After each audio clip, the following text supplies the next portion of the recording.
Hi, my name is Trevor Fall, and this is a third video that I've produced in how do we simplify communication when we're speaking with those that are learning English.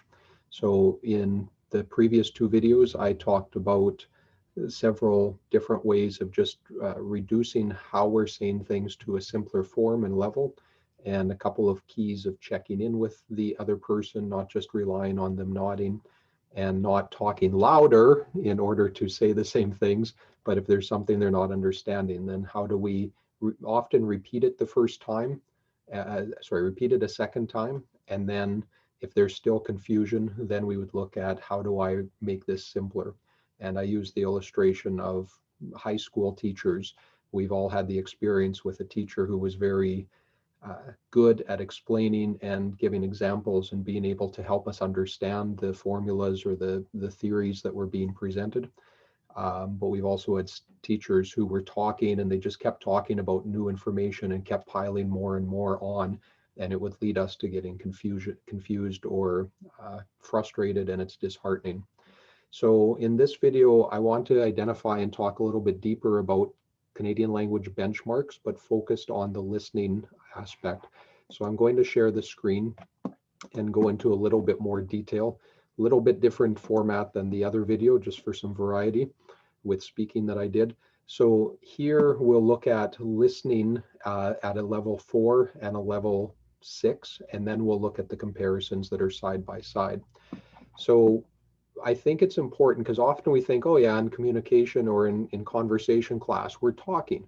Well, we are talking, but an exchange of ideas occurs when there's speaking and listening and you're both on the same page, meaning you're both able to understand and interact with each other. And you'll notice that those that are at a CLB, Canadian Language Benchmarks, 3 or 4, even into a 5, most of their information that they're giving out will be short and limited. And part of that's because of lack of vocabulary and lack of phrases that we're familiar with.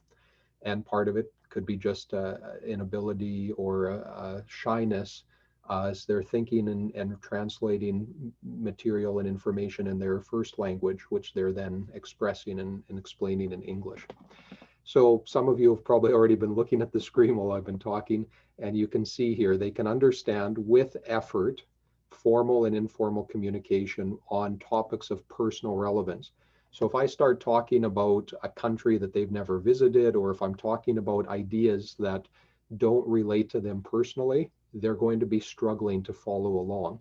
So you'll notice often in conversation classes, a lot of questions are about their personal experience, and that's to help them feel more confident and comfortable. So, what's it like in your country? How have you found this situation or this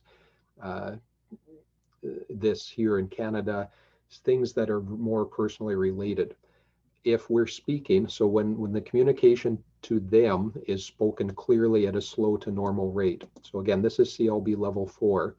And so that's one area that I've mentioned in the speaking section as well.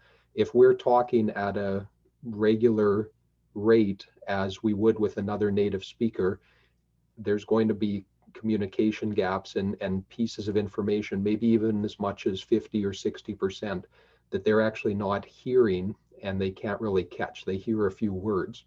When we combine that with idioms or phrases that we're familiar with, but that they aren't, then it can increase even further from that